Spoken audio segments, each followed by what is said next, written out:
कहानी शुरू होती है भविष्य की धरती पर, जब धरती पर एक खतरनाक वायरस फैल गया था। ये एक ज़ॉम्बी वायरस था। ये वायरस धीरे धीरे इतना बड़ा खतरा बन गया कि बहुत ही कम समय में पूरी दुनिया में फैल गया और बहुत तेजी से लोग इस ज़ॉम्बी वायरस के शिकार बनने लगे। लोगों के घर, सड़कें, सब कुछ बर्बाद हो गए और हजारों लोग ज़ॉम्बी बनकर एक दूसरे को मारने लगे। धीरे धीरे धरती पूरी तरह से इंसान से खाली हो गई और पूरी दुनिया जंगलों से ढक गई। अब धरती पर सिर्फ कुछ ही लोग जिंदा बचे थे। तभी हमें एक घना जंगल दिखता है। उस जंगल के बीच में एक छोटे से घर में एक बाप और बेटा जिंदा रहने की कोशिश कर रहे थे। वो लोग कई सालों से इसी जगह पर थे, लेकिन उन्हें खुद भी अब सही से याद नहीं था कि वो यहाँ कब से रह रहे हैं, क्योंकि वहाँ न घड़ी थी और न ही कैलेंडर। उस बाप का नाम था जेम्स और उसके बेटे का नाम था मार्को। जब वो लोग सबसे पहले जंगल के अंदर जिंदा रहने आए थे, तब उनके आसपास उनके साथ बहुत सारे लोग थे, लेकिन इस जंगल में जीना बिल्कुल भी आसान नहीं था। इसीलिए ज्यादातर लोग खाने पीने की चीजें न मिलने या जंगली जानवरों के हमले में मारे गए। लेकिन किस्मत से जेम्स अपने बेटे मार्को को लेकर अभी भी इस खतरनाक जंगल में जिंदा था। जेम्स अपने बेटे से बहुत प्यार करता था, इसलिए उसने आज तक अपने बेटे को जरा भी चोट नहीं लगने दी। जेम्स का बेटा मार्को सिर्फ 5 साल का था। वो इतना छोटा था कि अभी तक दुनिया की हालत समझने की उम्र नहीं हुई थी और इसीलिए वो छोटे मोटे खतरे का भी सामना नहीं कर पाता था। यही वजह थी कि जेम्स अपने बेटे को लेकर हमेशा बहुत परेशान रहता था। भले ही जेम्स काफी समय से मार्को को मजबूत बनाने की कोशिश कर रहा था, लेकिन फिर भी मार्को कुछ भी नहीं सीख पा रहा था। लेकिन इस खतरनाक जंगल में जिंदा रहने के लिए उसे ये जरूर सीखना होगा। इसलिए जेम्स मार्को को बंदूक चलाना सिखा रहा था, ताकि अगर कभी मार्को के सामने कोई खतरा आ जाए तो वो खुद को बचा सके। जेम्स अपने बेटे से कह रहा था, तुम्हें जितनी जल्दी हो सके बंदूक चलाना सीखना होगा, वरना बचने की बजाय तुम खुद शिकार बन जाओगे। लेकिन जेम्स की बार बार सिखाने के बावजूद भी मार्को किसी भी तरह बंदूक चला नहीं पा रहा था। असल में वह बहुत छोटा होने की वजह से उसके शरीर में बंदूक लोड करने की ताकत ही नहीं थी। यहाँ तक कि वह बंदूक का सेफ्टी लॉक तक खोल नहीं पा रहा था। जेम्स इस पर बहुत गुस्सा हो गया, लेकिन असल में उसका गुस्सा ज्यादा खुद पर ही था कि क्यों वह अपने बेटे को बंदूक चलाना नहीं सिखा पा रहा है और क्या करे जिससे उसका बेटा सब कुछ सीख सके। तब जेम्स मार्को से कहता है, तुम्हें क्या दिक्कत है, बताओ मैं और क्या करूं जिससे तुम सब कुछ सीख सको। तुम्हें लेकर मुझे कितनी टेंशन होती है, इसका तुम्हें अंदाजा भी नहीं।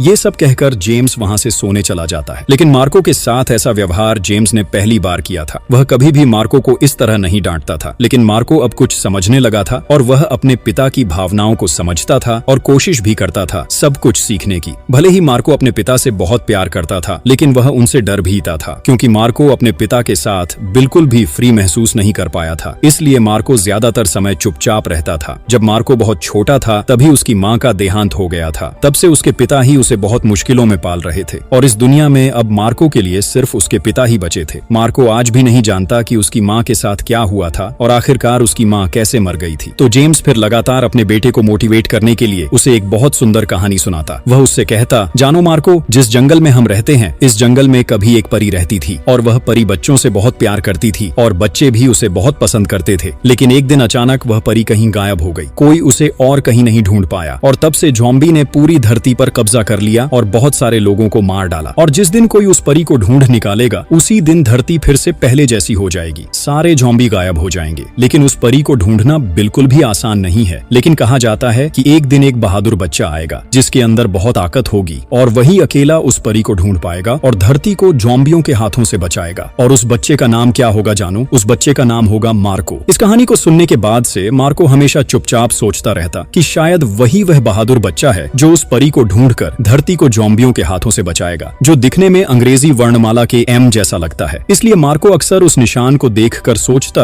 कि शायद उसके पिता ने यही निशान देखकर उसका नाम मार्को रखा। लेकिन इस निशान के पीछे भी एक कहानी है जिसे हम आगे जानेंगे। मार्को का एक सपना है कि वह पूरी धरती की यात्रा करना चाहता है, लेकिन उसके लिए तो धरती की यात्रा दूर की बात है। अब तक उसने ज़ॉम्बी को भी नहीं देखा, क्योंकि उसके पिता ने उसे बहुत सुरक्षित रखा। यहाँ तक कि जहाँ वे अभी रहते हैं उसके आसपास भी जेम्स ने एक एरिया बना रखा है, जिसके बाहर उसने अब तक मार्को को कभी भी जाने नहीं दिया, क्योंकि अगर कभी जंगल के बीच में ज़ॉम्बी आ गए तो मार्को के लिए बहुत बड़ा खतरा होगा और जेम्स तो मार्को के बिना खुद भी नहीं रह पाएगा। लेकिन जब भी जेम्स अपने और अपने बेटे के लिए खाना पानी लेने जाता या किसी काम के लिए बाहर जाता, तो मार्को छुपकर जंगल के बीच में चला जाता और वहाँ वह चारों तरफ घूमकर सब कुछ देखता, बिल्कुल वैसे ही जैसे उसके सपनों में होता। तो इसी तरह आज जब मार्को जंगल में घूम रहा था, थोड़ी दूर जाने के बाद उसने वहाँ एक परित्यक्त वैन देखा। मार्को की रुचि जाग गई कि वैन के अंदर क्या है ये देखने के लिए। इसीलिए उसने बिना कुछ सोचे वैन के पास चला गया और उसने देखा कि वैन के अंदर बहुत सारे खिलौने रखे हैं। इससे वह बहुत खुश हो जाता है और वह जल्दी से वैन के अंदर जाकर खिलौने खिलौने लेने लगता है, लेकिन तभी उसे वहाँ एक आवाज सुनाई देती है। इससे वह थोड़ी देर के लिए डर जाता है, लेकिन देखा जाता है कि वहाँ उसका जैसा एक और बच्चा भी है। बच्चा बताता है कि उसका नाम निक है और वह इस वैन में अपनी माँ के साथ रहता है। निक असल में एक स्पेशल चाइल्ड था। उसे डाउन सिंड्रोम नामक एक बीमारी थी, लेकिन उम्र में वह मार्को से थोड़ी बड़ा था, लेकिन बुद्धि में वह मार्को से बहुत छोटा था। इसलिए वह मार्को को देखकर बहुत डर गया, लेकिन मार्को फिर उसके साथ बातें करने लगा और थोड़े ही समय में वह निक के साथ बहुत फ्री हो गया और निक इतने समय बाद किसी बच्चे को देखकर बहुत खुश हो गया। फिर वह अपने कुछ खिलौनों के साथ मार्को के साथ बाहर चला जाता है और मार्को के साथ खेलने लगता है। मार्को उस पर राजी हो जाता है और वे दोनों मिलकर वहाँ खूब मस्ती करने लगते हैं। मार्को यहाँ एक साथी पाकर बहुत खुश था, क्योंकि उसके पिता के बाद निक उसका पहला दोस्त था। फिर निक मार्को को एक खिलौना तोहफे में देता है ताकि घर वापस जाने के बाद भी उसे उसकी याद रहे। मार्को तब उसे धन्यवाद देता है और जल्दी से अपने घर की ओर लौटने लगता है, क्योंकि अगर उसके पिता काम खत्म करके लौटे और उसे न पाते तो वह उस पर बहुत गुस्सा हो जाता। फिर जब मार्को अपने घर की ओर जा रहा था, तभी वह जंगल के बीच में एक महिला को देखता है जिसके पास एक बंदूक थी। मार्को इससे बहुत डर जाता है। वह सोचता था कि महिला उसे मार देगी, लेकिन देखा जाता है कि वह महिला निक की माँ थी और वह भी जंगल में शिकार करने आई थी। इसलिए वह मार्को से कहती है, तुम डरे हुए हो या नहीं, मैं तुम्हारी माँ की तरह तुम्हें कोई नुकसान नहीं पहुँचाऊंगी। और यह कहकर वह मार्को को बहुत सारे बेर खाने देती है। फिर मार्को वह बेर लेकर जल्दी से घर की ओर लौटा है, लेकिन उसके पिता पहले ही घर पहुंच चुके थे। इसलिए वह मार्को को बाहर देकर बहुत गुस्सा हो जाता है और उसे कहता है, तुम जानते हो मैं तुम्हें कितने समय से ढूंढ रहा हूँ। तुम्हें बार बार कहा कि घर के अंदर रहो, लेकिन फिर भी तुम मेरी कोई नहीं सुन रहे। अगर बाहर तुम्हें कुछ हो गया तो, और अगर मैं तुम्हें ऐसा करते देखूंगा तो मुझसे बुरा और कोई नहीं होगा। जब मैं बाहर जाऊंगा तो तुम घर के अंदर ही रहोगे। मार्को इससे बहुत डर गया और वह अपना सिर झुकाकर अपने पिता से माफी मांगता है। लेकिन आज मार्को का मन बहुत उदास था, क्योंकि निक की माँ को देखने के बाद अब उसे कुछ भी अच्छा नहीं लग रहा था। मार्को को तब अपनी माँ की याद आ रही थी, क्योंकि निक की माँ किसी और की माँ थी। फिर भी उसने निक को कितना प्यार किया और कितना प्यार से रखा। सोचो, अपनी माँ अपने बच्चे को कितना प्यार करती होगी। ये सब सोचते हुए मार्को को अपनी माँ की बहुत याद आ रही थी। मार्को सोच रहा था कि उसकी माँ अब कहाँ होगी और उसकी माँ उसे छोड़कर कहाँ चली गई होगी। अगर आज उसकी माँ भी उसके पिता की तरह उसके साथ होती तो शायद उसका जीवन अलग होता। असल में अकेले रहना मार्को को बिल्कुल पसंद नहीं है, इसलिए जब उसके पिता चले जाते तो वह छुपकर बाहर चला आता और उसके पिता को खाना पानी लेने बहुत दूर तक जाना पड़ता, इसलिए उसे लेकर जाना बहुत खतरे वाला था। लेकिन जब भी जेम्स अपने बेटे को छोड़कर खाना पानी लेने जाता, मार्को सीधे निक की माँ के पास चला जाता, क्योंकि निक की माँ उसे बहुत प्यार करती थी। इस तरह मार्को का निक और उसकी माँ के साथ बहुत अच्छा रिश्ता बन गया। और उस रात जब मार्को अपने पिता के साथ खाना खा रहा था, तब पहली बार उसने अपने पिता से खुद ही एक सवाल किया। वह अपने पिता से पूछता है, अच्छा पिता, मेरी माँ कहाँ है? मेरी माँ अभी भी जिंदा है क्या? लेकिन जेम्स इस सवाल का कोई जवाब नहीं देता, बल्कि उसे खाना खाने को कहता है। अगले दिन जब मार्को के पिता जेम्स जंगल में खाना पानी लेने जाते हैं, तो मार्को उनके घर के सामने एक जगह चला आता है और वहाँ से निक द्वारा दिया गया खिलौना निकाल लेता है। असल में वह खिलौना उसने छुपा कर रखा था, क्योंकि अगर उसके पिता इसे देख लेते तो वह उसे तरह तरह के सवाल पूछते और जानना चाहते कि वह किसके साथ समय बिता रहा है। तो मार्को अब यहाँ अकेले बैठकर खेलने लगता है और वह अपने पिता के लिए वहीं इंतजार करता रहता है। लेकिन ऐसा करते करते कुछ घंटे गुजर जाते हैं, लेकिन जेम्स अब तक नहीं लौटा था और जेम्स कभी भी इतना देर नहीं करता। इसलिए मार्को अपने पिता के लिए बहुत चिंतित हो गया। वह सोच रहा था कि कहीं उसके पिता को कोई परेशानी तो नहीं हुई, इसलिए वह खुद ही अपने पिता को खोजने निकल जाता है। लेकिन काफी समय तक ढूंढने के बाद भी वह अपने पिता को कहीं नहीं पाता। लेकिन थोड़ी और दूर जाने पर वह अपने पिता की आवाज सुनता है। फिर जब वह थोड़ी आगे बढ़ता है तो वह एक बहुत ही डरावना दृश्य देखता है। वह देखता है कि निक की माँ घायल हालत में है और वह जेम्स से मदद मांग रही है, लेकिन जेम्स उसे मदद करने की बजाय गोली चला देता है, जिससे निक की माँ वहीं मर जाती है। यह दृश्य देखकर मार्को बहुत डर जाता है। वह अपनी आंखों पर विश्वास ही नहीं कर पा रहा था कि उसका पिता ऐसा भयंकर काम कर सकता है। मार्को तब डर के मारे वहाँ से दौड़ता हुआ भाग जाता है। इस घटना का मार्को के मन पर बहुत गहरा असर पड़ा। उस दिन के बाद से वह बिल्कुल चुपचाप हो गया। वह अपने पिता से कोई बात नहीं करता। वह कभी कल्पना भी नहीं कर सकता था कि उसका पिता इतना निर्दयी इंसान है। इसके अलावा निक की माँ ने उसे इतना प्यार किया था कि उसकी मौत भी मार्को को बहुत दुख दे रही थी। इसलिए जब मार्को के पिता घर लौटे हैं, तब भी मार्को उन्हें कुछ नहीं बताता कि उसने सारी घटना देख ली थी। वह बस चुपचाप अपने बिस्तर पर लेटा रहता है। और जेम्स आज अपने ऊपर बहुत गुस्से में था, क्योंकि उसने एक इंसान को मार दिया था। इसलिए वह बहुत गुस्से में जोर जोर से चिल्ला रहा था। मार्को बहुत डर गया और उसने अपने कान में हेडफोन लगा लिया, लेकिन फिर भी उसके पिता की चिल्लाने की आवाज उसके कान में आ रही थी। इसलिए अब मार्को अपने पिता से बहुत डर रहा था। फिर मार्को वहाँ से थोड़ी साइड में चला जाता है और वहाँ उन्हें एक बहुत पुरानी कैमरा दिखाई देती है, जो कई समय से वहीं पड़ी थी, लेकिन कभी उस कैमरे को खोला नहीं गया था। और आज अपने डर को थोड़ा दूर करने के लिए वह कैमरा ऑन करके देखने लगा है। कैमरे के अंदर बहुत सारे वीडियो फुटेज थे। पहला वीडियो ठीक ठीक उसी समय का था जब मार्को के माता पिता और उसकी बड़ी बहन के साथ एक बहुत खुशहाल परिवार था। उनके परिवार में खुशियों की कोई कमी नहीं थी, यहाँ तक कि उनके पास पैसे की भी कोई कमी नहीं थी। और उस समय मार्को अपनी माँ के गर्भ में था। वीडियो में मार्को देखता है कि उसके माता पिता एक दूसरे के साथ बहुत खुश हैं और वे मार्को के लिए बहुत बातें कर रहे हैं कि भविष्य में वे उसे एक अच्छा इंसान बनते देखना चाहते हैं और मार्को को थोड़ी देर छूकर देखने के लिए वे दोनों कितने उत्साहित थे। ये सब बातें करते हुए मार्को के माता पिता बहुत खुश थे। लेकिन ठीक तभी वीडियो बदलकर एक और वीडियो शुरू हो जाता है जिसमें मार्को की माँ ने मार्को के लिए वीडियो बनाया था और मार्को की माँ को देखकर ऐसा लग रहा था कि शायद कोई उसका पीछा कर रहा है, यानी किसी के हाथों से वह बचने की कोशिश कर रही है। फिर वह मार्को के लिए कहती है, तुम मुझे माफ कर दो, हमेशा तुम्हारे पास रहना चाहती थी, लेकिन स्थिति अब ऐसी हो गई है कि मैं अब तुम्हारे पास नहीं रह सकती, हमें अलग होना पड़ा। मुझे नहीं पता कि जब तुम बड़े होकर ये वीडियो देखोगे तो समझ पाओगे या नहीं, लेकिन मेरा विश्वास है कि तुम यह देखोगे। अगर देखा है तो एक बात हमेशा याद रखना कि माँ तुमसे बहुत प्यार करती है। माँ की दुआ और प्यार हमेशा तुम्हारे साथ रहेगा। अगर हो सके तो मुझे माफ कर दो।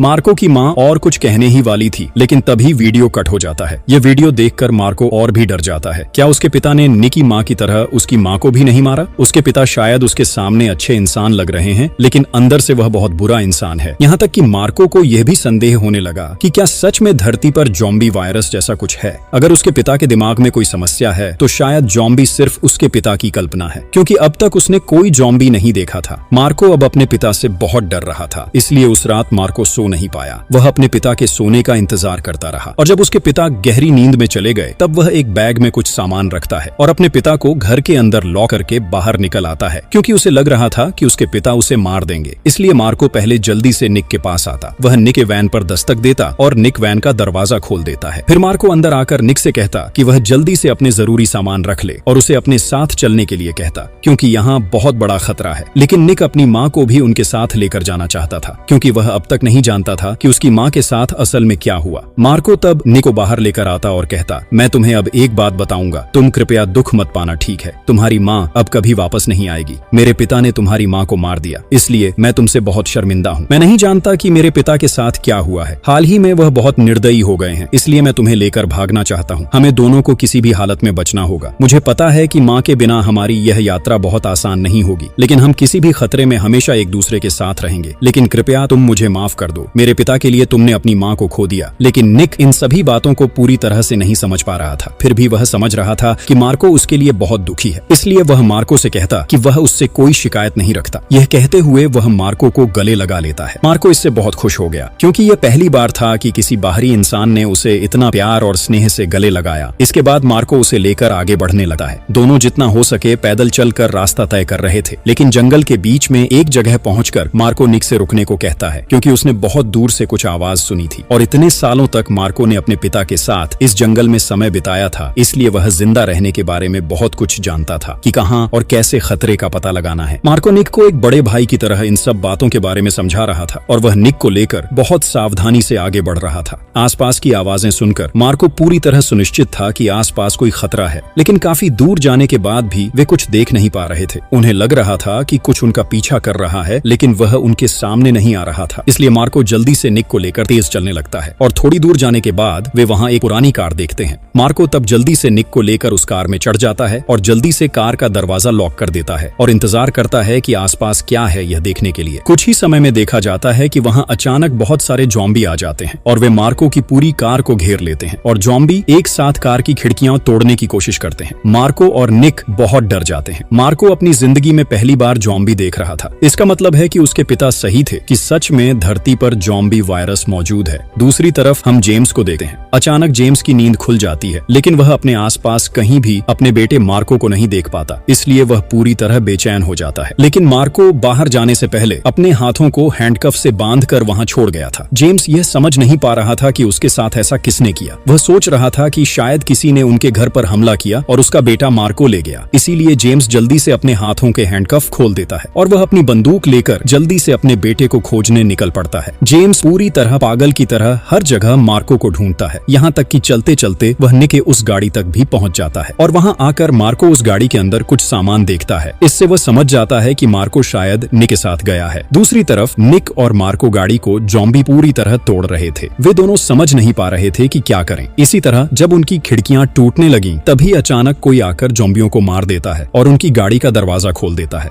ये कोई और नहीं बल्कि जेम्स था। मार्को अपने पिता को देखकर भी बहुत डर गया, लेकिन जेम्स तुरंत अपने बेटे को बाहर ले आता और सबसे पहले उसका पूरा शरीर चेक करता कि कहीं मार्को फिर से इन्फेक्टेड तो नहीं हुआ। लेकिन मार्को के शरीर पर कोई निशान नहीं था। जेम्स को इससे बहुत राहत मिलती है, इसलिए मार्को चाहे उसके साथ जाना न चाहे वह उसे खींच कर ले जाता है। लेकिन इसी समय जेम्स कार के अंदर निक को देखता है। निक यहाँ कुछ नहीं बोल रहा था, वह सिर्फ उसकी ओर देख रहा था। निक सोच रहा था कि शायद जेम्स उसे भी अपने साथ ले जाएगा, लेकिन जेम्स उसे साथ लेकर नहीं गया और कार का दरवाजा बंद कर दिया, क्योंकि उसके लिए सबसे पहले उसके बेटे मार्को की सुरक्षा थी। फिर वह मार्को को जल्दी से वहां से खींच कर ले जाने लगता है, क्योंकि कभी भी यहाँ ज़ॉम्बी आ सकते हैं। लेकिन मार्को निक के लिए चिल्ला रहा था और रो रहा था। वह किसी भी हालत में अपने पिता के साथ जाना नहीं चाहता था। और एक समय पर मार्को अपने पिता पर बहुत गुस्सा हो जाता है और जोर जोर से अपने पिता का हाथ छुड़ा लेता है और पहली बार अपने पिता पर चिल्लाता है कि तुम मुझे जबरदस्ती क्यों ले जा रहे हो? मैं तुम्हारे जैसे निर्दयी इंसान के साथ रहना नहीं चाहता। पहले तुमने निक की माँ को मार दिया। निक की माँ तुमसे मदद मांग रही थी, लेकिन तुमने उसे गोली मार दी और अब तुम निक को भी खतरे में छोड़कर चले गए। निक एक बहुत ही असहाय लड़का है। इस दुनिया में निक के कोई नहीं है। उसकी माँ ही उसका एकमात्र अपना था, लेकिन तुमने सब कुछ उससे छीन लिया। यहाँ तक कि मैं जानता हूँ कि तुमने मेरी माँ को भी मार दिया। इसलिए जब मैं माँ के बारे में कुछ पूछता हूँ तो तुम गुस्सा हो जाते हो। बहुत अच्छा होता अगर तुम माँ के साथ साथ मुझे भी मार देते, लेकिन यह जगह बिल्कुल सुरक्षित नहीं थी। इसलिए जेम्स बिना कोई बात बढ़ाए मार्को को लेकर जाना चाहता था। लेकिन ठीक इसी समय जेम्स आसपास ज़ॉम्बियों की आवाजें सुनता है। इसलिए जेम्स तुरंत मार्को को जोर से एक पेड़ के पीछे ले जाता है और उसे वहां बैठा कर कहता है, मैं तुम्हें सब कुछ बताऊंगा, तुम सिर्फ मेरी बात सुनो और यहाँ से कहीं मत जाना, मैं तुरंत वापस आता हूँ। यह कहते हुए जेम्स अपनी बंदूक लेकर आगे बढ़ जाता है और वह देखता है कि वहाँ बहुत सारे ज़ॉम्बी आ गए हैं। असल में ज़ॉम्बी वायरस सबसे पहले शहर की ओर फैल चुका था, इसलिए शहर में अभी भी बहुत सारे ज़ॉम्बी हैं और ये ज़ॉम्बी मुख्य रूप से शहर से यहाँ की तरफ आ रहे हैं। तो मार्को तब अपनी बंदूक से एक एक करके ज़ॉम्बियों को मारता रहता है। दूसरी तरफ जेम्स के मना करने के बावजूद मार्को उसके पीछे पीछे चलता है और एक पेड़ के पीछे छुपकर अपने पिता को देखता है। वह देखता है कि जेम्स ज़ॉम्बियों को मारते हुए उस गाड़ी की तरफ बढ़ रहा है जिसमें निक है, मतलब वह निक को बचाने जा रहा है। असल में जेम्स शुरू में मार्को को एक सुरक्षित जगह पर रखना चाहता था, फिर वह निक को बचाने जा रहा था और तब तक निक की सुरक्षा के लिए उसने गाड़ी का दरवाजा बंद कर दिया था। उसका इरादा बुरा नहीं था। मार्को यहाँ इस बात को काफी हद तक समझ सकता था, लेकिन तभी मार्को अपने पीछे से एक आवाज सुनता है और देखता है कि उसके पास एक ज़ॉम्बी आ गया है और उसका पिता अब उससे काफी दूर था। मार्को इससे बहुत डर जाता है। देखते देखते ज़ॉम्बी मार्को के बहुत करीब आ जाता है, इसलिए मार्को के लिए वहां से भागने का कोई रास्ता नहीं बचा। लेकिन जब मार्को अपने घर से भागा था तो उसने अपनी सुरक्षा के लिए अपने बैग में वह बंदूक रखी थी जिसे उसके पिता उसे बहुत समय से चलाना सिखा रहे थे। लेकिन अब तक मार्को ने कभी भी उस बंदूक को नहीं चलाया था। फिर भी उसने बहुत हिम्मत करके ज़ॉम्बी की ओर बंदूक तान दी और वह उन सारी बातों को याद करता रहा जो उसके पिता उसे बंदूक चलाते हुए कहते थे कि कैसे हर स्थिति का सामना करना है। ये सब सोचते सोचते मार्को अनजाने में गोली चला देता है और अपने हाथों से ज़ॉम्बी को मार देता है। दूसरी तरफ जेम्स निक को बचाने निक के पास गया था और उसने यहाँ के सारे ज़ॉम्बियों को मार डाला। लेकिन ठीक उसी समय जब उसने गोलियों की आवाज सुनी तो वह बहुत डर गया और जल्दी से मार्को के पास जाने लगा। लेकिन रास्ते में उसके सामने एक ज़ॉम्बी आ गया और वह उस पर हमला करने लगा। जेम्स तुरंत उस ज़ॉम्बी को मार देता है और जल्दी से मार्को के पास पहुंच जाता है। फिर जब वह देखता है कि मार्को ने अपने हाथों से ज़ॉम्बी को मार दिया है तो वह बहुत खुश हो जाता है। इतना खुश वह अब तक कभी नहीं हुआ था, क्योंकि अब कुछ भी हो जाए मार्को खुद को सुरक्षित रख सकेगा। लेकिन उसी समय मार्को ध्यान देता है कि उसके पिता के हाथ पर एक घाव है। असल में वह ज़ॉम्बी जेम्स के हाथ को काट गया था। इसका मतलब जेम्स अब वायरस से इन्फेक्टेड है, लेकिन उसे अब कोई दुख नहीं था, क्योंकि उसका बेटा बंदूक चलाना सीख चुका है और उसने घर छोड़कर भागकर अपनी जिम्मेदारी लेना भी सीख लिया है। इसलिए जेम्स आखिरी बार अपने बेटे के चेहरे पर हाथ फेरता है। फिर वह एक मजबूत पेड़ की डाल के पास जाता है और उसके हाथ में वह हैंडकफ था जो मार्को ने लगाया था। जेम्स उस हैंडकफ को पेड़ की एक डाल से बांध देता है ताकि बहुत जल्द वह ज़ॉम्बी में बदल जाए और अपने बेटे को कोई नुकसान न पहुंचा सके। फिर मार्को अपने पिता की स्थिति देखकर उनके पास आता है और जेम्स तब मार्को से कहता है कि तुम मुझसे बहुत गुस्सा हो। मैं वास्तव में ऐसी स्थिति कभी कल्पना भी नहीं कर सकता था। मैंने अपनी जिंदगी को अपने परिवार के साथ अलग तरह से सोचा था। इस दुनिया में मेरे पास तुमसे अलावा कोई नहीं है, लेकिन तुम जानो बचपन से मैं तुम्हें बहुत प्यार करता हूँ। हजार मुश्किलों के बावजूद मैंने तुम्हें गोद में उठाकर बड़ा किया, तुम्हें हर परिस्थिति में सुरक्षित रखने की कोशिश की, क्योंकि तुम मेरी जिंदगी की सब कुछ हो। लेकिन ये सही है कि मैं एक पिता होने के नाते माँ की कमी पूरी नहीं कर सकता और तुम्हारे साथ यही हुआ। तुम अपनी माँ के बारे में सोचते रहे, इसके लिए मैं भी जिम्मेदार हूँ, क्योंकि मैं कभी अपना प्यार व्यक्त नहीं कर पाया। मैंने अपने मन के अंदर एक बहुत बड़ा दर्द छुपा रखा है जो आज भी मुझे अंदर से खा रहा है। तुम हमेशा जानना चाहते हो कि तुम्हारी माँ के साथ क्या हुआ, तो सुनो, तुम्हारी माँ को मैंने अपने हाथों से मार डाला। मैं वास्तव में मारने के लिए मजबूर हुआ। जब दुनिया में वायरस फैल रहा था तब सबसे पहले तुम्हारी बड़ी बहन इन्फेक्टेड हो गई और फिर तुम्हारी माँ भी इन्फेक्टेड हो गई और तब तुम बिल्कुल छोटे लड़के थे। तुम्हारी माँ उस समय तुम्हारे ऊपर ही हमला करने वाली थी। तब मेरी इच्छा के बिना मुझे अपने प्यार करने वाले इंसान को मारना पड़ा। यह कि कितना बड़ा दर्द है इसे वही समझ सकता है जिसे इसका सामना करना पड़ा है। और इन सब बातों के बारे में सोचते सोचते मैं हमेशा बहुत डिप्रेस्ड रहा। इसलिए शायद मैं तुम्हारे साथ ठीक से व्यवहार नहीं कर पाया। और निक की माँ को भी मैंने उसी कारण से मारा जिस कारण तुम्हारी माँ को मारा। निक की माँ भी ज़ॉम्बियों द्वारा इन्फेक्टेड हो गई थी, इसलिए अगर मैं उसे बचाता तो यह तुम्हारे और निक के लिए खतरे का कारण बनता। फिर भी शायद मैंने तुम्हें बहुत दर्द दिया है। तुम अगर कर सको तो मुझे माफ कर दो। कहते कहते निक के हाथ पांव बिल्कुल हिल रहे थे। वह खुद को कंट्रोल नहीं कर पा रहा था और पिता की ऐसी स्थिति देखकर मार्को को बहुत बुरा लग रहा था। मार्को तब अपने पिता के साथ ही रहकर उनकी मदद करना चाहता था, लेकिन उसके पिता उसे वहां से जाने को कहते हैं और उसे वादा करने को कहते हैं कि जो कुछ भी हो जाए उसे बचना है और निक को लेकर सावधानी से किसी सुरक्षित कैंप तक पहुंचना है। अगर मार्को खुद को सुरक्षित रख सकता है तभी जेम्स का सारा दर्द सार्थक होगा। ये सब कहते हुए वह मार्को से जल्दी वहां से जाने को कहते हैं, लेकिन मार्को को अपने पिता के लिए बहुत दुख हो रहा था और बार बार उसे महसूस हो रहा था कि उसने अनजाने में अपने पिता को कितना दुख दिया है। इस बीच उसके पिता चिल्लाते हुए उसे पीछे देखने से रोक रहे थे, इसलिए मार्को भी पीछे नहीं मुड़ता और निक के पास चला जाता है और वह निक का हाथ मजबूती से पकड़कर उसे लेकर आगे बढ़ने लगता है। लेकिन थोड़ी दूर जाने के बाद वह गोली की आवाज सुनता है। इससे वह समझ जाता है कि उसके पिता ने खुद को खत्म कर दिया। हालांकि मार्को को बहुत दुख हो रहा था, लेकिन अब वह अपने पिता की बात मानकर खुद को सुरक्षित रखना चाहता है और अब उसके और निक के अलावा इस दुनिया में कोई नहीं था। इसलिए मार्को ने निक का पूरा ध्यान रखने का फैसला किया। दोनों मिलकर पैदल चलते हुए बहुत दूर चले जाते हैं और देखते देखते चारों तरफ पूरी तरह अंधकार हो गया। इसलिए मार्को ने निक को लेकर एक बड़े पेड़ के नीचे आश्रय लिया ताकि कोई ज़ॉम्बी उन्हें देख न सके। अपने साथ एक कहानी की किताब लाया था जिसे उसके पिता अक्सर पढ़कर सुनाया करते थे। मार्को निक को कई कहानियां सुनाता, यहाँ तक कि वह अपने पिता द्वारा बताई गई वही कहानी भी उसे सुनाता जिसमें उसके पिता ने कहा था कि एक दिन दुनिया में ऐसा लड़का पैदा होगा जो दुनिया को ज़ॉम्बियों के हाथों से बचाएगा और उस लड़के का नाम मार्को होगा। मार्को तब निक से कहता है कि तुम कोई चिंता मत करो, निक देख लेना, एक दिन सचमुच सब ठीक हो जाएगा। इस तरह वे पूरी रात बिताते और सुबह होते ही फिर से चलने लगे। इस तरह चलते चलते बहुत समय बीत जाता और जब उन्हें भूख लगती तो वे विभिन्न पेड़ों से फल तोड़कर खाते और दिन भर चलते चलते शाम को किसी सुरक्षित जगह आश्रय लेते। अगले दिन सुबह सुबह वे चलते चलते जंगल से बाहर आते हैं और बहुत दूर एक व्यक्ति को बैठे हुए देखते हैं। वे धीरे धीरे उस व्यक्ति की ओर बढ़ते हैं ताकि स्थिति को समझ सकें। यह व्यक्ति काफी बड़ा उम्र का था और उसे देखकर लग रहा था कि वह बहुत थक चुका है। फिर भी मार्को हिम्मत करके निक को लेकर उस व्यक्ति के पास जाता है और उससे कुछ खाने के लिए मांगता है, क्योंकि आज उन्होंने कोई खाना जुटाया नहीं था, इसलिए उन्हें बहुत भूख लगी थी। और उस व्यक्ति को यहाँ उन्हें देखकर बहुत दया आती है। वह उन्हें अपने पास बुलाता है, लेकिन इस समय मार्को देखता है कि यहाँ एक जगह पर कई ज़ॉम्बियों को बंदी बनाया गया है और ज़ॉम्बी बाहर निकलने के लिए संघर्ष कर रहे हैं और निक इससे बहुत डर जाते हैं। लेकिन वह व्यक्ति तब उन्हें बताता है कि ये सभी उसके परिवार के सदस्य हैं। ज़ॉम्बी बनने के बाद भी वह उन्हें कभी खोना नहीं चाहता, इसलिए उसने उन्हें अपने पास बंदी बना रखा है और उन्हें बचाने के लिए वह खुद उनके लिए खाना जुटा कर लाता है। इन ज़ॉम्बियों में उसके बच्चे भी शामिल हैं। इस तरह वह कम से कम हर दिन अपने बच्चों को देख पाता है। यही अब उसके जीवन की सबसे बड़ी शांति है। और मार्को और निक को देखकर भी उस व्यक्ति को अपने बच्चों की याद आ रही थी, इसलिए वह उन्हें बहुत सारा खाना देता है ताकि वे पेट भरकर खा सकें। तो खाना खाते खाते मार्को उस व्यक्ति से पूछता है कि अच्छा अंकल, आप इन्हें इस तरह कितने दिन तक बंदी रखेंगे? वह व्यक्ति तब कहता है कि सारा जीवन रखूंगा, क्योंकि वही मेरे सबसे प्यारे लोग हैं और मुझे विश्वास है कि एक दिन इस वायरस का अंत होगा। कोई न कोई दवा तो अवश्य ही खोजी जाएगी। मैं केवल उस दिन का इंतजार कर रहा हूँ। अब मार्को और निक पेट भरकर खाना खाते हैं और उसे बहुत धन्यवाद कहते हैं। फिर वे उससे विदा लेकर वहाँ से चले जाते हैं। वे अब चलते चलते एक रेलवे लाइन पर पहुँचते हैं जहाँ दूर दूर तक कोई इंसान नहीं था। वे वहाँ मजे करने के लिए दौड़ प्रतियोगिता शुरू करते हैं और दौड़ते दौड़ते वे एक परित्यक्त रेलवे स्टेशन पहुँचते हैं। वहाँ रेलवे लाइन पर कई परित्यक्त ट्रेनें पड़ी थी। ट्रेनें बिल्कुल पुरानी हो चुकी हैं और यहाँ आसपास पेड़ पौधे उग रहे हैं। वे दोनों घूम घूम कर ये सारे दृश्य देख रहे थे, क्योंकि जन्म से लेकर अब तक उन्होंने जंगल के बाहर कुछ भी नहीं देखा था। इसलिए वे यहाँ देखना चाहते थे कि ट्रेन कैसी होती है। इसके लिए वे वहाँ की एक ट्रेन में चढ़ जाते हैं जो मुख्य रूप से ट्रेन का इंजन रूम था और इंजन रूम के विभिन्न बटन दबाते बजाते वे वहाँ ट्रेन का सीटी बजा देते हैं। इसके परिणाम स्वरूप देखा जाता है कि उनके पास वाली ट्रेन से बहुत जोर से आवाज आने लगती है। तो वे तब इस बात को चेक करने के लिए ट्रेन के दरवाजे के पास चले जाते हैं और मार्को ट्रेन के अंदर की स्थिति देखने की कोशिश करता है। लेकिन ठीक उसी समय वहाँ बहुत सारे ज़ॉम्बी आ जाते हैं, कारण कि पूरी ट्रेन में ज़ॉम्बी बंद थे। शायद किसी जगह जाने के दौरान वे सभी संक्रमित हो गए थे। इस बीच मार्को और निक का दृश्य देखकर वे दोनों बहुत डर जाते हैं। वे दोनों तब वहां से भागने की कोशिश कर रहे थे, लेकिन ठीक उसी समय उनके सामने दो व्यक्ति आ जाते हैं जिनके पास बहुत बड़े बड़े दो बंदूकें थीं। फिर देखा जाता है कि वे दोनों व्यक्ति एक गाड़ी में मार्को और निक को एक कैंप में ले आए जहां अभी भी बहुत सारे लोग सरवाइव कर रहे थे। वहां का एक लीडर भी था जो बहुत हद तक ख्रिस्तियों के फादर जैसा था और अपने धर्म में बहुत विश्वास रखने वाला था। जब उसने निक को देखा तो निक उसे बिल्कुल मासूम लगा, और क्योंकि उसे डाउन सिंड्रोम नामक बीमारी थी इसलिए उसका चेहरा दूसरों से अलग था। इसी कारण उस लीडर ने सोचा कि निक शायद कोई एंजल है जो उन्हें बचाने के लिए आया है, इसलिए वह निक को एंजल समझकर उसकी मदद मांग रहा था। और लगातार उसकी मदद पाने के लिए उसने निक को अपने पास रख लिया और मार्को को वह वहां के बेसमेंट में बंद कर देता है, क्योंकि उसे मार्को अशुभ लग रहा था। हालांकि मार्को समझ ही नहीं पा रहा था कि उनके साथ क्या हो रहा है, इसलिए वह उदास होकर वहां चुपचाप बैठा रहता है। वहीं वह लीडर निक से इस वायरस से बचने का तरीका जानना चाहता था, लेकिन जब निक कुछ नहीं बोल रहा था तो वह लीडर डेविड नामक एक व्यक्ति को आदेश देता है कि वह आज रात मार्को को मार दे, क्योंकि वह सोच रहा था कि मार्को एक अशुभ बच्चा है, इसलिए शायद यह एंजल अभी तक कुछ नहीं बोल रहा है। तो लीडर की बात के अनुसार डेविड उस रात मार्को के पास जाता है, लेकिन वह मार्को को मार नहीं पाता, बल्कि वह उल्टा मार्को को बताता है कि जितनी जल्दी हो सके उसे यहाँ से बहुत दूर भाग जाना चाहिए। यह कहकर वह मार्को को वहाँ से निकाल देता है, लेकिन मार्को कुछ दूर जाकर बैठ जाता है और मौका पाकर वह किसी तरह कैंप के अंदर चला जाता है। इसके बाद वह निक का मुंह दबाकर उसे चुप रहने के लिए कहता है और वह किसी तरह निक को लेकर वहाँ से दौड़कर भाग जाता है। और अगले दिन सुबह लीडर जब यह जानता है तो उसे पता चलता है कि यह काम डेविड ने किया है। डेविड ने मार्को को यहाँ से भागने का रास्ता दिखाया था, इसलिए वह डेविड को गोली मारकर मार देता है। दूसरी तरफ मार्को निक को लेकर दौड़ते दौड़ते बहुत दूर चला आता है और वे एक बहुत पुराने बिल्डिंग के पास रुकते हैं। इसके बाद निक मार्को से कहता है कि उसे बहुत ज्यादा प्यास लगी है, इसलिए मार्को उसे वहाँ खड़ा रहने के लिए कहता है और वह उस पुराने बिल्डिंग के अंदर पानी खोजने के लिए चला जाता है। बिल्डिंग बहुत बड़ी थी, इसलिए पानी खोजने में मार्को को काफी समय लग जाता है, लेकिन कुछ फ्लोर ऊपर जाने के बाद वह एक पानी की बोतल ढूंढ लेता है। जहाँ काफी पानी था वहाँ मार्को को एक जामा और एक जोड़ी जूते भी मिलते हैं। मार्को तब अपने पुराने कपड़े बदल लेता है, क्योंकि वे कपड़े बहुत गंदे हो चुके थे। इसके बाद मार्को पानी लेकर निक के पास लौटता है, लेकिन इसी दौरान वह ऊपर के फ्लोर से नीचे देखने पर पाता है कि उन्हें ढूंढते हुए वह लीडर यहाँ पहुंच चुका है और वह अपने साथियों के साथ निक को घेर चुका है। वह निक को बंदूक दिखाकर डराता है ताकि निक उसके साथ वापस चला जाए। मार्को समझ नहीं पा रहा था कि निक को बचाने के लिए क्या करे, लेकिन ठीक उसी समय वहाँ एक ड्रोन आता है और कुछ ही पलों में वह लीडर और उसके साथियों को दूर से निशाना बनाकर मार देता है। दूसरी तरफ मार्को दौड़ते हुए निक के पास आता है। फिर वह छुपकर देखता है कि आसपास कोई है या नहीं। इसी समय वह वहाँ दो सोल्जर्स को देखता है। हालांकि निक ज्यादा कुछ समझ नहीं पाता, लेकिन वह इशारा करके मार्को को अभी दूर रहने को कहता है, क्योंकि उसे लगता था कि सोल्जर्स निक को नुकसान पहुंचा सकते हैं। इसी बीच सोल्जर्स चारों तरफ चेक कर रहे थे कि आसपास और कोई सर्वाइवर्स तो नहीं है। एक सोल्जर वहाँ बिल्कुल सामने खड़ा था और इसी समय निक वहाँ एक बंदूक ढूंढ लेता है। फिर वह उस बंदूक को हाथ में लेकर सोल्जर की ओर इशारा करता है और वह उसके साथ बंदूक लेकर मस्ती करना चाहता था, लेकिन इसी समय वह सोल्जर बहुत डर जाता है और वह खुद कुछ समझ पाता उससे पहले ही निक उसे गोली मार देता है, जिससे वह वहीं मर जाता है। और वह सोल्जर यहाँ बहुत ज्यादा गिल्टी फील कर रहा था कि एक पल में उसके द्वारा ऐसा काम हो गया। सोल्जर्स वहाँ से चले गए। दूसरी तरफ निक की मौत से मार्को बहुत टूट गया था। इस दुनिया में अब उसके माँ बाप कोई नहीं थे और अब उसका प्रिय दोस्त भी मर चुका था। मार्को यहाँ अच्छी तरह समझ सकता था कि क्यों उसका पिता हमेशा उसे छुपा कर रखता था, क्यों उसे बाहर निकलने नहीं देता था, क्योंकि बाहर की दुनिया बहुत खतरनाक थी और इंसान स्वार्थी। ये सोचते सोचते मार्को अकेला ही रास्ते पर चलता रहा। वह नहीं जान पा रहा था कि अब उसे क्या करना चाहिए और कहाँ जाना चाहिए। अनजाने में वह मीलों दूर तक पैदल चलता रहा। इस दौरान वह अपने पिता द्वारा सुनाई गई उस कहानी के बारे में सोचता रहा कि एक दिन मार्को नामक वह बच्चा खोई हुई परी को ढूंढेगा और ज़ॉम्बियों से दुनिया को बचाएगा। लेकिन अब मार्को कहीं भी कोई परी नहीं देख पा रहा था, इसलिए वह गुस्से में आकर उस कहानी की किताब फेंक देता है जिसे देखकर उसके पिता उसे सुनाया करते थे। मार्को चलते चलते शहर के पास पहुंचता है। वह एक ऊंचे स्थान पर खड़ा होकर पूरे शहर को देखता है। शहर की हर बिल्डिंग पूरी तरह से परित्यक्त स्थिति में थी। मार्को शहर के अंदर चला जाता है और देखता है कि सड़कें भी पूरी तरह खाली और जर्जर थीं। हर जगह गाड़ियां बिखरी पड़ी थीं और चारों ओर ऊंची बिल्डिंग्स थीं। मार्को अपने जीवन में पहली बार किसी शहर को देख रहा था, इसलिए वह आसपास ध्यान से सब कुछ देख रहा था। लेकिन इसी बीच शहर के हर कोने से उसके कानों में डरावनी आवाजें आने लगीं, क्योंकि शहर में ज़ॉम्बी वायरस फैल चुका था और हर जगह डरावने ज़ॉम्बी मौजूद थे। मार्को चालाकी से एक गाड़ी के नीचे छिप जाता है और देखता है कि उसके आसपास कई ज़ॉम्बी हैं। वह तब तक वहीं छुपा रहता है जब तक सारे ज़ॉम्बी वहां से चले नहीं जाते। ज़ॉम्बी चले जाने के बाद मार्को गाड़ी के नीचे से बाहर आता है और फिर से आगे बढ़ना शुरू करता है। मार्को के पास अपनी माँ की एक तस्वीर थी और उसने अपने पिता से सुना था कि उसकी माँ इस शहर के आसपास कहीं रहती ढूंढती थी, इसलिए वह उस तस्वीर में दिखाई गई बिल्डिंग को खोज निकालता है। वह भी अब एक परित्यक्त बिल्डिंग थी। फिर भी मार्को बिल्डिंग के अंदर चला जाता है। पूरी बिल्डिंग अंधेरी थी और वहां कोई नहीं था। अचानक मार्को एक कमरे में जाता है और देखता है कि वहां एक लड़की खिड़की के पास खड़ी है। सूरज की रोशनी में उसकी पहचान पूरी तरह से नहीं हो रही थी और मार्को के पास जो तस्वीर थी उस लड़की का चेहरा उसकी माँ से बिल्कुल मिलता जुलता था। मार्को सोचता है कि क्या यह वही परी है जिसके बारे में उसके पिता ने बताया था। ये सोचते सोचते वह उस लड़की के पास जाकर उसे पीछे से गले लगा लेता है, लेकिन लड़की कुछ नहीं कहती और उसकी ओर नहीं देखती, बल्कि अपने हाथों से मार्को को प्यार कर रही थी। कुछ ही समय बाद वह लड़की मार्को के हाथ में काट देती है, क्योंकि वास्तव में वह एक ज़ॉम्बी थी जिसे मार्को पहचान नहीं पाया। मार्को बहुत डर जाता है और ज़ॉम्बी उसकी ओर बढ़ती रहती है। मार्को किसी तरह चालाकी दिखाते हुए दरवाजा बंद कर देता है, लेकिन तब तक बहुत देर हो चुकी थी और मार्को पहले ही वायरस से संक्रमित हो चुका था। मार्को अपने पिता की बातें याद करते हुए वहां खड़ा रहता है, क्योंकि उसके पिता ने उसे अपनी मृत्यु से पहले बताया था कि उसका जीवन तभी सार्थक होगा। जब मार्को इस स्थिति से खुद को सुरक्षित रखने की कोशिश करता है तो उसे एहसास होता है कि अगर वह बच सकता है तो वही दुनिया में जिंदा रह सकता है। लेकिन मार्को अपने पिता की बात को निभा नहीं पाया। वह सोचता है कि अगर मैं खुद को बचा ही नहीं सकता तो मैं दुनिया को कैसे बचाऊंगा। ये सोचते सोचते वह उस बिल्डिंग से बाहर निकल आता है। वहां उसे एक बड़ी दीवार दिखाई देती है जिस पर उन लोगों की तस्वीरें लगी हैं जिनके परिवार के सदस्य उन्हें खो चुके हैं और उन्हें ढूंढने के लिए यहाँ तस्वीरें लगाई गई हैं। मार्को वहाँ अपनी माँ की तस्वीर भी लगाता है। फिर मार्को चलते चलते एक और बिल्डिंग के पास पहुँचता है। वहाँ एक बहुत बड़े स्पीकर से जोर से वीडियो क्लिप की आवाज आ रही थी। मार्को अंदर जाकर देखता है कि वीडियो में एक व्यक्ति कह रहा है कि यह हमारी दुनिया की सबसे बड़ी खोज है जिसे हमने कई सालों की मेहनत के बाद तैयार किया है। यही एक तरीका है जो हमारी पूरी दुनिया को बदल सकता है और इंसानों को नया जीवन दे सकता है, लेकिन इसे पूरा करने के लिए हमें एक व्यक्ति की जरूरत है और उसका हम अब इंतजार कर रहे हैं। मार्को को इन सब बातों का कोई मतलब नहीं समझ आता। वहीं स्पीकर की तेज आवाज से वहाँ कई ज़ॉम्बी इकट्ठा हो जाते हैं, लेकिन इस बार मार्को पहले की तरह डर कर भागता नहीं। उसे ज़ॉम्बियों की आवाज बहुत डरावनी लगती है, इसलिए वह अपने कानों में हेडफोन डाल लेता है और वहाँ इच्छा करता है कि वह अपनी पिता की कही हुई उस परी को ढूंढे जो सच में दुनिया के लोगों की मदद कर सके। मार्को बार बार कहता है कि अगर सच में कोई परी है तो मेरे पास आओ और मुझे बचाओ, मैं जीना चाहता हूँ, नहीं तो मेरे पिता की आत्मा बहुत कष्ट भोगेगी। इच्छा करने के दौरान मार्को के चारों ओर कई गोलियां गुजर रही थीं। इच्छा पूरी करने के बाद जब मार्को हेडफोन हटाता है तो देखता है कि वहाँ कई सोल्जर आए हैं और उन्होंने उसे ज़ॉम्बियों से बचा लिया। एक महिला सोल्जर मार्को के पास आती है और उसके हाथ पर ज़ॉम्बियों के काटने के निशान देखती है। वह समझ जाती है कि मार्को संक्रमित है। मार्को भी समझता है कि अब वह बच नहीं सकता और उसे मारा जाएगा। मार्को बिना कुछ सोचे उस सोल्जर को गले लगाता है। वह अपने जीवन से बहुत थक चुका था और अब केवल मौत से पहले किसी की माँ जैसी ममता और प्यार चाहता था। सोल्जर भी उसे कुछ नहीं कहती बल्कि भावुक हो जाती है, क्योंकि वह समझती है कि इस बच्चे ने कितना सहा है। तभी वह सोल्जर मार्को के हाथ पर जन्म के समय का निशान देखती है। इसे देखकर वह खुद पर विश्वास नहीं कर पा रही थी। वह अपने साथियों से कहती है कि हम वह लड़का ढूंढ ही चुके हैं जिसकी तलाश हम इतने दिन से कर रहे थे। फिर वे मार्को को किसी नुकसान पहुंचाए बिना प्यार और देखभाल के साथ अपने पास ले जाते हैं। दरअसल मार्को के शरीर में जो निशान है वह दुनिया के केवल 1% लोगों में पाया जाता है। इन लोगों के शरीर में विशेष प्रकार के एंटीबॉडी होते हैं जिनसे कोई वायरस उन्हें संक्रमित नहीं कर सकता। यही कारण है कि इतने समय बाद भी मार्को ज़ॉम्बी में परिवर्तित नहीं हुआ। सरकार भी ऐसे ही किसी इंसान की तलाश कर रही थी ताकि उनके शरीर के एंटीबॉडी पर रिसर्च कर सके और उसी फॉर्मूले के अनुसार एक वैक्सीन तैयार कर सके। इसलिए मार्को को वे अपने साथ ले जाते हैं और जो कहानी मार्को के पिता हमेशा सुनाया करते थे वह अब संयोग से सच में बदल चुकी है। मार्को के माध्यम से अब वायरस का टीका खोजा जाएगा और पूरी दुनिया के लोग बचेंगे। और इसी सुंदर एंडिंग के साथ यह कहानी यहीं समाप्त होती है।